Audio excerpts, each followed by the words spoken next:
is here. Welcome back to the Charlie Kirk Show. All right.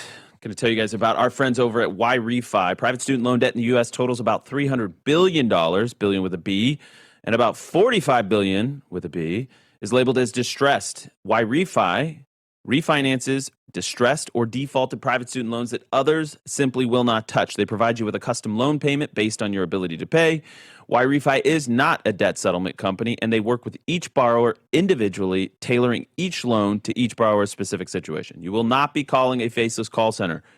Refy can reduce your monthly payment and guarantees interest rates under 6%, ensuring affordability and financial relief. Refy does not care what your credit score is. So if you find yourself in a position where you have private student loan debt that's getting away from you, that you can't keep up with it, that's distressed, they're labeling as distressed or defaulted, you got to call the folks at Refy, yrefy.com, or call 888-YREFI34. And beyond all of that, these are great people. They support our country. They support Turning Point. They support the show. They're good people that love this country and stand for what's right, and they can help you. It may not be available in all 50 states, but you owe it to yourself to find out if it is available where you're at. So call 888-YREFI34 or log on to yrefy.com. All right. So, before we move on, is there anything you want to say about this? Or for now, I think we've said it. There should be cameras. It's at noon Mountain Time, so it's going to be right at the end. Right at the end of our show. And then we'll tune over to we'll probably hit it on Thought Crime tonight if anything noteworthy happens. I think we'll want to do that. So we just got an email from Allison who asks if there's an update on the redistricting fight in Indiana. Which I want to react to that because there is. Yes. They're voting today. Yeah, that's a huge one. We need 26 votes from the Republican senators of Indiana. We have 22 confirmed yes votes. I will be frank, I am pessimistic about them passing it. But then we move into stage 2, which is primary them. You have to primary them. We're going to be involved in that in a big way. So, all right, we're going to welcome back National Radio. We'll tell you more on the other side of this break.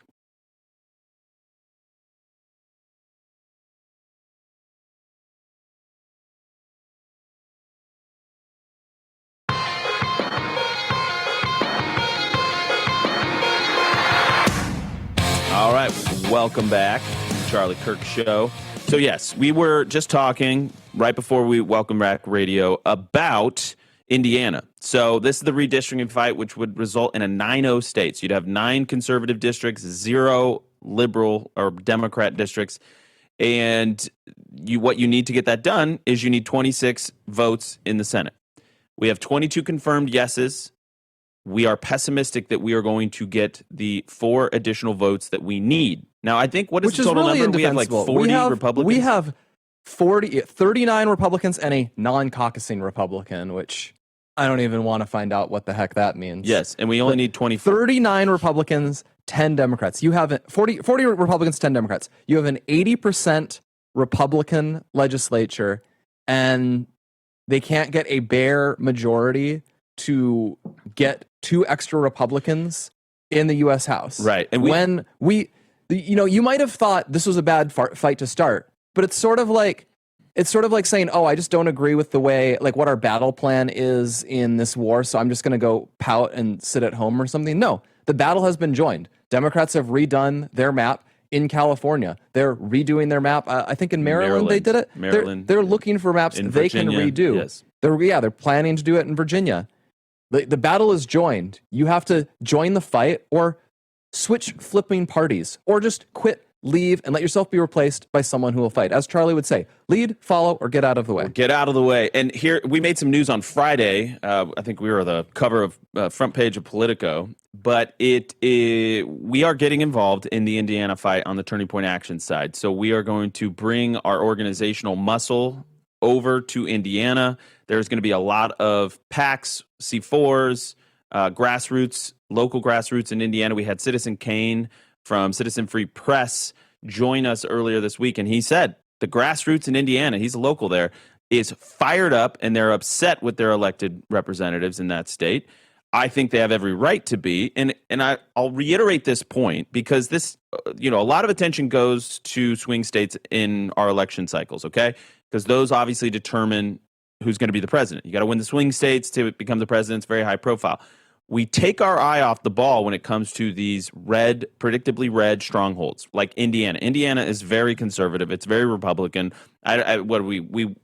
President Trump won in 2024 by 20 plus points in the state of Indiana. It's a very red state.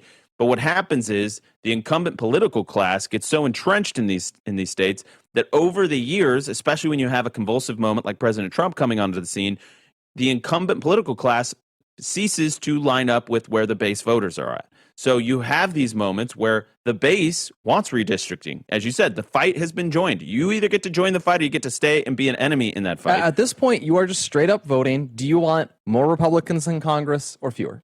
Yeah, it's a really powerful vote. And take your pick. And if your answer is, I want fewer Republicans, why are you a Republican? And there will be congressional level spending deployed in the state of Indiana. So if you get on board and you vote to redistrict, you will be marked as safe. If you vote against it, you will be marked for a primary. And that is the essential bargain that is being offered to the senators in the great state of Indiana. We don't like doing this. No. It's more fun to run against Democrats. It's more fun to spend against Democrats. But frankly, sometimes you have to make sure that if your bluff is called, that you can meet it. Yeah, well, and I mean, it's not even a question. We're going to be all out. We've already begun hiring process. We've already been deploying our staff in there, meeting with the local grassroots. Everybody's fired up. Everybody's ready to go.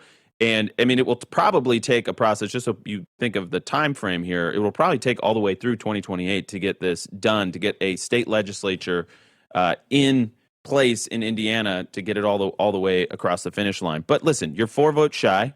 Let's see how close we get. Maybe, just maybe, enough senators are going to hear the call of their voters in the great state of Indiana that they will change their vote, get to that 26 vote threshold, and we'll get the job done. We don't need all this outside attention.